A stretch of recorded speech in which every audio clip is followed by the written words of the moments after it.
You can, of course, keep up to date with all the latest developments on the BBC News website, but the news continues here on BBC One as we join our colleagues across the nations and regions standing by to bring you the news where you are.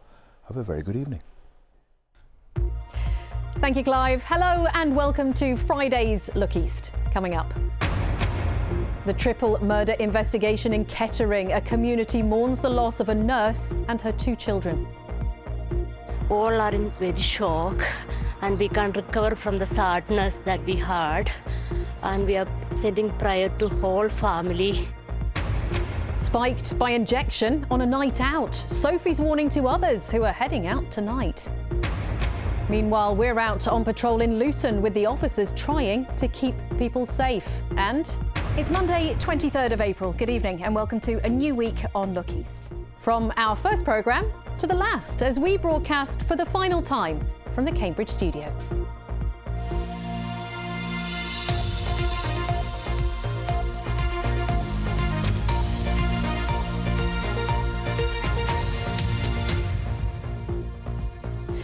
Well, we start tonight with the mother and 2 young children killed in Kettering yesterday. Police have confirmed the victims were a nurse from the local hospital, her 6-year-old son and 4-year-old daughter. Flowers and toys have been left at the block of flats where they were fatally injured. Our reporter, Helen Mulroy, has spent the day there. A steady stream of tributes laid today in a community rocked by this devastating incident. Police in Northamptonshire revealing who they believe the victims in this murder investigation are. Formal identification is yet to take place.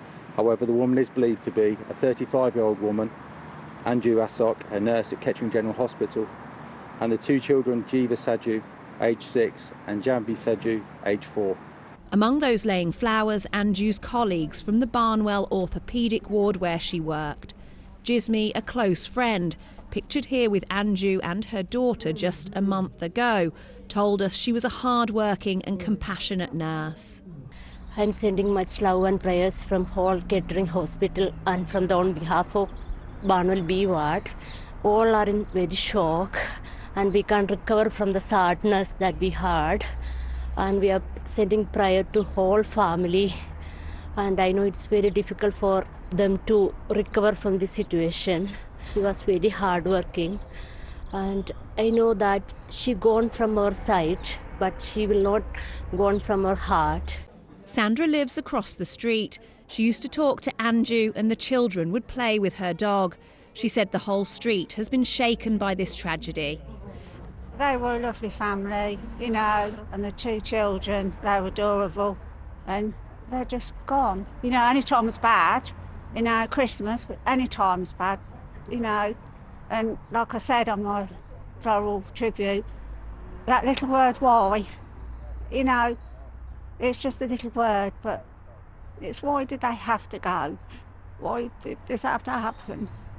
Kettering Park Infant School just behind me is just half a mile from Petherton Court, and confirmation from the school today that Janvi and Jiva joined the school just last year. Head teacher Sarah Powell said in a statement, "We are all devastated to learn of the shocking incident involving 2 of our pupils.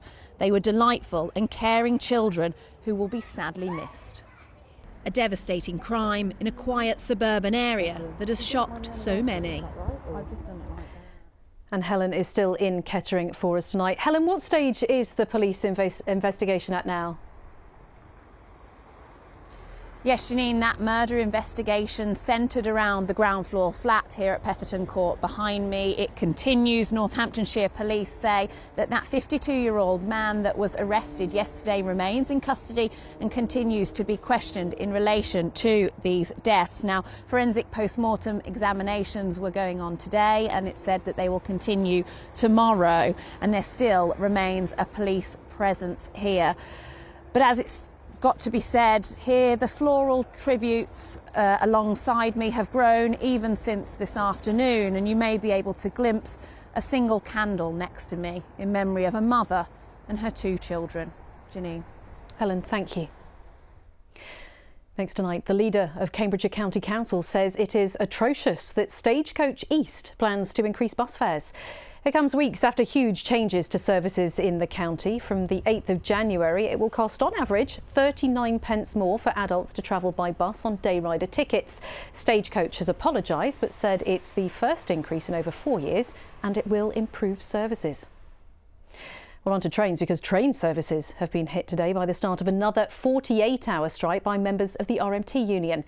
It's thought only 1 in 5 trains would run today and tomorrow. Network Rail accused the union of trying to ruin Christmas, but the RMT says compromise could end the long-running dispute about pay and conditions. It's 23 minutes to 7. You're watching Look East. Coming up, a crunch match for Coles. We hear from one of the Saints' rising stars.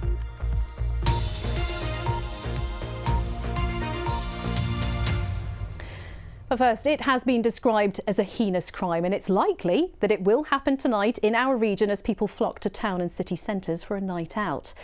We're talking about spiking. Now, you don't see it coming, but it can leave victims unable to walk or talk. They have memory loss and in some cases can contract hepatitis or HIV. Now, there are 2 types. Either a drug is put into your drink or it's injected through your skin. That is needle spiking. You may just feel a small scratch as someone passes by. It is a crime that is underreported, but we know it's happened to thousands of people. This time last week, well, Sophie was one of them. She told me she was out with colleagues at a club in Cambridge. They were sitting in a booth sharing a couple of bottles of wine from an ice bucket. She stood up to go to the toilet and felt fine. But 2 minutes later, everything changed. When I got to the toilet, I just felt very ill, very faint, and I think I was actually sick when I was in the toilet. I remember my friend saying, "Sophie, like, are you okay? Where are you?" And I came out and I said to her, "Sorry, I really just don't feel very well. I think I'm going to have to go home." So with that, we went back across to the table. I don't really remember getting back to the table. I just sort of went unconscious. All of my limbs went floppy. I remember my head just falling.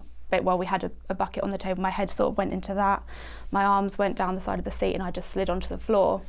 And the next thing I remember is a bouncer, or a couple of bouncers actually, coming over and lifting my legs up into the air, and all I really remember is seeing my red shoes in the air and being really concerned that anyone could see up my dress, wondered where my handbag was, and I couldn't really do anything. The bouncers actually just left me on the floor outside in, I think it was probably about -5.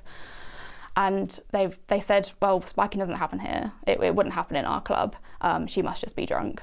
Your friends called an ambulance? Yes, one of my friends called an ambulance and they said it would take 8 hours to get there. So by that point, basically, I think everyone we were with, and I was starting to feel a little bit better, they just decided that I needed to go home, and we tried to get some taxis home, but unfortunately they wouldn't take us home either. Because they thought you were drunk? Yeah, because they thought I was drunk. So I was basically just labelled as drunk by the bar staff, the bouncers and the taxi drivers as well. What do you think happened, Sophie? When I went across the dance floor, I do think that I was spiked, probably by an injection. Did you feel anything? I didn't feel anything at the time, but I think when you are walking across the dance floor, it's quite, easy to just scrape across someone's bag or bump into someone, especially when it's quite busy. So no, I didn't feel anything. Although you went to the police and there was a mark on your arm. Yes, that's right. So I actually reported it to the police the next day when I woke up. I woke up at about 3 or 4 o'clock in the afternoon and I really still didn't feel very well. I felt very dizzy, very tired, and I just thought, I'm pretty certain that I was spiked last night. I also had a little mark on my arm here that looked just as if you'd had a flu jab, and it was like blood on the top of it. So I reported it to the police online, and within about an hour of that I had them call me and wanted to get someone else to see me. Do you remember feeling scared? I was terrified. I was absolutely terrified. I remember saying I can't feel my legs. I wanted to get up but I couldn't move. I definitely will not be going to a nightclub anytime soon. I want to go out and see my friends. I realise that I can't stay in and be a hermit and keep away from things, but I won't be putting myself in busy, crowded environments where you don't know what's going on or who's around you. So this assault has made you change your behaviour? Yeah, I'm scared now. I'm also worried about what will I wear. Will I have to cover up because I had my shoulders out? Do people target you because, it's bare easy? Skin. Yeah, because you've got bare skin. You don't know what's in that needle or what infections are in that needle. Are they just spiking you with it? Have they spiked multiple people in the same evenings with it? I was so lucky in the fact that I don't have any medical conditions, but if it was someone with a medical condition or who takes medication, this could have potentially killed them. Well, Sophie was spiked at a club, but it can happen in other places. According to a Home Office committee survey, hundreds of cases have happened in bars and also at private parties where perhaps people pay a little less attention to their drinks. Now, Sophie wants more people to report spiking to the police. We've been out with officers in Luton last night to see how they are tackling it. We are going to facilities like this and training them on NTE, so nighttime economy, and making them aware of what's going on and perpetrators of things like drug spiking and how to be aware of them. So taking the onus away from victims. We have a app, it's called Flare, so you can report anonymously, so just like Crime Stoppers, you can let us know, so you don't have to call 101 or 999, you can report anonymously on people's behalf or even as a victim. They tried to come into the club, they hand us the ID, I look at it, I'm like, yeah, no, you're not coming in. We go by the Ask Angela, so if somebody comes up to us and asks if Angela's working, we'll deal with the situation discreetly. Either get them out through the back of the building into a taxi, and we eject the male and we inform the police. Wow. And are people catching on? Do people know about Ask Angela now? We do get a few Ask Angelas a night. You do? A few a night? Depends on the crowd who's in. Yeah. If it's mainly men that's in the club, then you get the, a female's come in, let me try and... It's that sort of situation. Yeah. Oh, hello. I'm all right. It's all right. Hello. No, it's my house. I'm just trying to get him to just chill out. Have you got a key when you get there? Yes, yeah. Don't worry. Do you need our help? I'm okay. If I need any help, I'll ring you. Yeah? All right, thank you. Thanks so much. Your phone charged? Yeah, it's fully charged. Thank you. Thank you. Crikey. I mean... Suspect drugs there. Well, he had like sort of foaming at the mouth, wasn't he? Absolutely. Yeah. Are you a bit worried about her? No, if she was worried, she would have let us know, and we're aware. So if we get any calls, we'll pop back and we'll let our sergeants know. It makes me very much more cautious. Like, I feel nervous all the time, kind of thing. Like, you're always looking over your shoulder. You're always watching your drink a lot more closer these days. You're always watching who's around you, listening to the conversations. You're always trying to suss out, make sure you know your surroundings. So when you say you're watching your drink, that's because you're worried someone might slip something into it? Yeah. All like girls, I'm telling you, watch your drink. Always have your drink in it, because you never know what happens. People these days, the spiking has increased a lot. Normally people are very chatty, they're very open, they want help. And women do want that kind of support, and to know that that's about not just women, men can be victims too. So we're trying to be open, we're speaking to people. If they don't engage, that's their choice, but they know we're here and they know they can reach out if they need to. Bedfordshire police officers out in Luton there. Well, let's bring in Dr. Lata Gautam, who's an Associate Professor in Forensic Science at Anglia Ruskin, working with DrinkAware and Cambridgeshire Police on this particular issue. Dr. Gautam, there isn't reliable data yet on spiking, is there? Because it's not a defined crime in its own right. If someone's going to be prosecuted, it's under other drugs or sexual offences. It's hard to pin down exact numbers. What kind of a problem does that make for us? Yeah, that's right. It's very difficult to prove, and also we have to rely on the survey data based on what people are saying, how many cases are happening, how many people have witnessed this crime. Currently at Anglia Ruskin University, we are taking integrated approach of looking at survey data, but also analysing the testing kits that are commercially available, the samples that we could access it to build that evidence base. So currently there is a lot of research going on. However, it is a crime there are a lot of things that we are not fully aware of. But until we have that data, it's very difficult to do more about it, isn't it? It's a kind of chicken and egg situation. Yeah, definitely. And also in terms of a crime, for example, it falls within Offences Against Persons Act or Sexual Offences Act. There is no standalone act for drink spiking or needling cases, and that's kind of a need for, I think, for the UK. Let's talk about testing, if we may, because to prosecute, of course, you need evidence. We know that Sophie couldn't get to hospital that night. She couldn't get an ambulance. Taxis wouldn't take her. She called the police, but it was 3 days before police were able to do a test. And obviously, sometimes these substances are out of your system. Do you think victims are being failed by the testing? I think it's very important to report the case on time and the sample to be collected. If the samples are collected on time, there is higher chance of detecting what compound probably is present in the system. If there is delay in reporting or in sample collection, based on the type of drug that could be used, that drug could already have been cleared from our body. That's something we call it half-life. So drug could have been cleared, therefore sometimes we may not detect. Therefore, it is very important to follow the guidelines in terms of timing for reporting. Correct timing for reporting is very important. We know that with Sophie, she reported it the very next day, and she wants people to do that. She says, please come forward. The police, we know, are launching apps to help people report, but there is still a barrier there. What is that barrier, do you think? I think the barrier in terms of reporting, it's a crime that is very low reporting rate that we talk about. People are saying that when they are reporting, people are not believing. For example, when they are reporting in venues, the venue owner or the staff member is not believing, and they are thinking whether it's a drink rather than the drug. And also when they are reporting to police not believing. However, I would like to say there are already changes since October 2021 when the number of cases that were reported that increased. We have been conducting survey with the venues, clubs and bars, and the response that we have got is quite good, that they have already made changes to the processes for reporting, CPDs and regular trainings for their staff members, and also we are working with Cambridge Constabulary, and there have been changes in terms of how cases are dealt overall in general. So therefore, I'm hoping there would be positive outcomes on. So changes have happened, please report, but we've still got a long way to go. Definitely. Dr. Louta Gautam, thank you very much indeed for coming in. Thank you. Well, still to come on tonight's programme. After this week's deep freeze, when will we get the big thaw? Julie will be here with the forecast.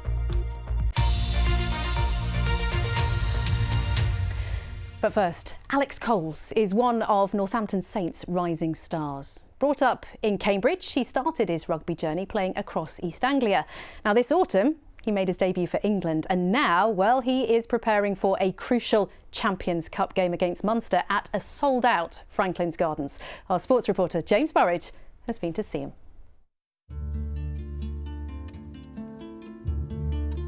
It's the best feeling in the world when you come off a pitch battered and bruised, but you've done it with your teammates. He's got Coles away to the left-hand side, and the bumper-sized lock does things that smaller blokes normally do. Do you remember that first moment you picked up a rugby ball and ran with it in anger? Yeah, I remember my first club, so my first rugby experience was Newmarket Rugby Club. I played for both Cambridge and Shelford, and there's just so much enthusiasm for the game in the area. Still, some of my best times playing rugby to this day are games I played at school and at club at that age. It's been a crazy couple of months. Tell me about the moment Eddie Jones comes to you and says, you're going to make your debut for your country. That feeling of walking off the bus at Twickenham, people sort of screaming, shouting, loud music playing. And I just remember sort of having a smile on my face and thinking, you know, this is why I play the game. This is amazing. After that, second to that would be singing that anthem in front of everyone, looking in the ground, knowing that I had so many family and friends there to watch my debut. I bet Mum and Dad are proud, aren't they? Yeah, they're very proud. I mean, I had 5 or 6 missed calls, and I think Mum was even more nervous and excited than I was. So I had to tell her to calm down because she was accentuating my already fraught emotions.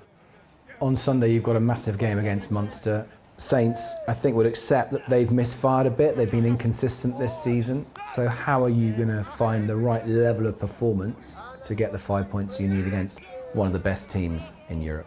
The big thing this week we're trying to focus on is making sure that we've got that right emotional level of sort of up for a fight that you need for any game of rugby. I don't think we're at a crisis stage yet. There's so much good that's coming out of this team. Coaches at Saints always talk about what's your motivation, what's your why for playing the game, because when things get tough, that's what you need to tap into. You need to remind yourself why you play, and if you've had a few losses on the bounce, you need to remind yourself, that you're playing something you love and something you've grown up loving, and that's kind of what I'd tap into is those experiences I had as a teenager playing sport. Alex Coles there talking to James Burridge. Big weekend ahead for Alex. We wish him all the very best. Now, you don't need me to tell you it's cold. In fact, we've got another weather warning for ice on the way, I think. It can be hard for us to cope with. But what does it mean for zoo animals who aren't meant to endure a big freeze? Well, the zookeeper at Shepperth has been telling us. Hello there, I'm Alice, one of the carnival keepers at Shepperth Wildlife Park, and welcome to the zoo in the snow. There's no such thing as a snow day at home for zookeepers, but we don't mind. We're used to working out in all of the elements. But here are how some of our animals are reacting to the snow. But some of our animals, including our red pandas here, absolutely love the snow. Red pandas are native to the Himalayas, so are very, very used to the snowy conditions. And they even have fluffy pads of their feet to protect them from the cold. This is Ratner and Kelebu, our 2 tigers here at the park. Not really enjoying the snow too much. Ratner and Kelebu are Sumatran tigers, which means they're jungle cats, they like the heat. Amur tigers, the largest subspecies of tiger, are the ones that love the snow and love the cold, since they're from the Amur regions of Russia. Thankfully, our tigers have nice fluffy beds to get into with heated floors. So even though they're jungle cats and they don't really like the cold, they're still toasty warm here at the park.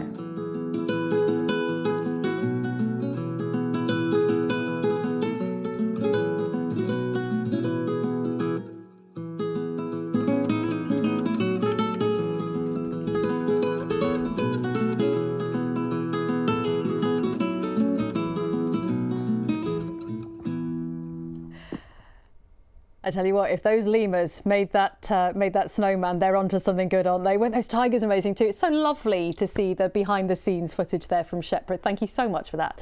Now, talking of the weather, it's time for the forecast with Julie. Hello, and what a week of weather it has been. But come Monday, I think wintry scenes like this one taken in Bedford earlier today, well, they'll become a distant memory very quickly as things turn much warmer and wetter. But this week, some spots have remained sub-zero. That's been the case at a climate station at Buntingford in Hertfordshire since late Saturday. A top temperature there of 0.0 Celsius on Tuesday. And yet again last night it was Woburn in Bedfordshire that recorded the lowest temperature of -11 degrees Celsius. And we could see similar values tonight underneath these clear skies. We're likely to have some areas of mist and freezing fog and some areas of cloud also drifting in from the west later on. So here are those lowest temperatures quite widely, -3 to -8, but where we've got snow on the ground, well, we could see -10 to -11 degrees Celsius. And the winds turning southwesterly, and those southwesterly winds will drag in slightly less cold air for Saturday. High pressure keeping us dry, but here is the low pressure system bringing us this warmer, wetter weather for Sunday, and I'll come to that in a moment. But Saturday, after a cold, frosty, icy start, yes, more cloud compared to today, but also some spells of December sunshine. Top temperatures of about 4 or 5 degrees Celsius, although it's likely to stay close to freezing where we keep any snow cover. And then Sunday, that system eventually pushing in from the southwest, probably bringing us rain. Any snow at the moment is expected to stay to the west, but that rain could fall on frozen ground for a time, and that's why the Met Office have issued this yellow warning for ice from the early hours of Sunday morning. For a time, we really could have very treacherous conditions out there. So Sunday, cloudy, outbreaks of rain, potentially that icy start, and the winds could gust up to about 30 miles per hour. And then on Monday, the winds could be even stronger, again cloudy with outbreaks of rain, and look at that jump in temperature. Well, highs of 12 to 14 degrees Celsius on Monday. What a contrast with this week. And then very unsettled from Tuesday, and actually still quite a lot of doubt when it comes to the forecast on the run up to the Christmas weekend, but we'll keep you posted on that one. And can I just say, these sunny spells are especially for my colleagues in Cambridge. It has been a joy to be part of your team. Well, I think the reason that Jules sent us some of that beautiful sunshine was because this is the last time that Your Lookies programme will be brought to you from the studio and the team based here in Cambridge. From Monday, it'll be our colleagues in Norwich who bring you the nightly news. We're being merged into a wider region so that the BBC can devote more funds to online journalism. Now, of course, you will see some of the team again, but not all of us. And there is a big group of people who you never get to see. So I thought tonight I would introduce you to some of them because it's kind of now or never. This is Nick. You'll often find him wielding one of these big cameras here in the studio with me. And if we go through the main studio doors out into the gallery, See the on-air sign up there. Well, this is where the director, the graphics, the autocue operators all are on a nightly basis, as well as Miriam, who keeps us all on time. Now, Miriam is always covered in clocks, and down at the end we have the producer. It's Mike who's got the honour of bringing you our final programme tonight. Now, it is sometimes smooth, sometimes quite stressful, and it's these people in here who are often firefighting those problems when things go wrong, and we're trying not to let it show. We have been broadcasting from this building for 13 years, but tonight the signal will be switched off for the last time. And so we thought we'd bring you a little reminder of some of the big stories that we've brought to you since we launched our own half hour. Monday, 23rd of April. Good evening and welcome to a new week on Look East. In your programme tonight, will you answer any questions about your role in the loan to the football club, Mr. McIntosh? Ricky Neve's killer is still at large. Do you know what it's like to be looked at and laughed at every single day? Because I do, and I'm absolutely sick to death of it.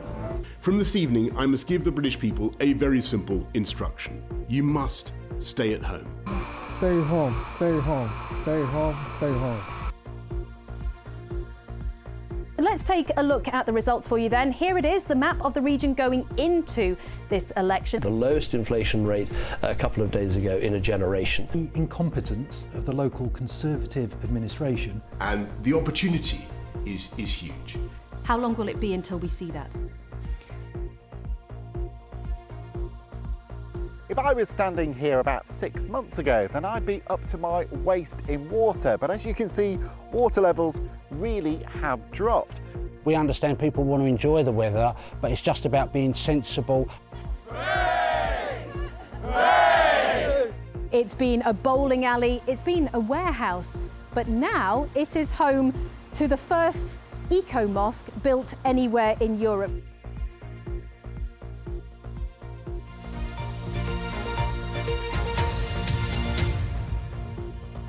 Hello and welcome to Police HQ. Janine Machen, please come to gate 13. You are holding the whole plane up. Welcome to a special look east on a wet and wild night alongside the A14 in Cambridgeshire. We are attempting to bring you tonight's programme without creating any carbon emissions.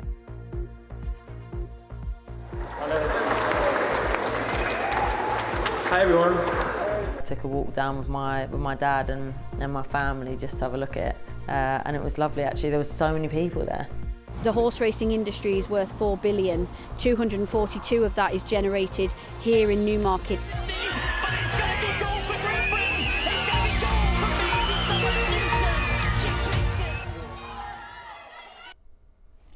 So that's all, folks. It falls to me to say that we know you are in really good hands with the team in Norwich, and there is plenty more news on BBC Radio and BBC News Online. But on behalf of each and every one of us here in the West, we want to say thank you for giving us your time, your trust, for sharing your stories with us. And you can see how much it means and all of the messages you've been sending. It has been an absolute privilege to serve Cambridgeshire and Northamptonshire in the 3 counties. So, for one last time from all of us here, thank you for your company. Have a great Christmas. Good night.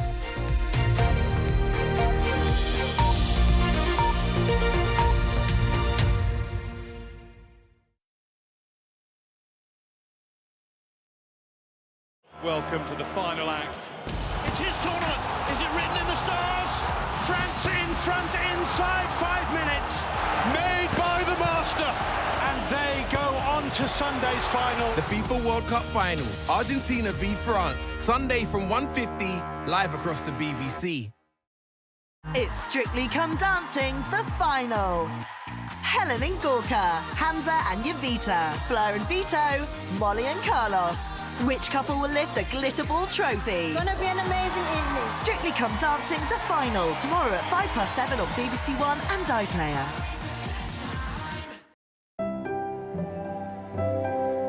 Hiya, Case here with you live this chilly Friday on BBC One. We've got the final part of Aberdeen thriller Granite Harbour at 8, and now let's get into evening mode with these two lovelies.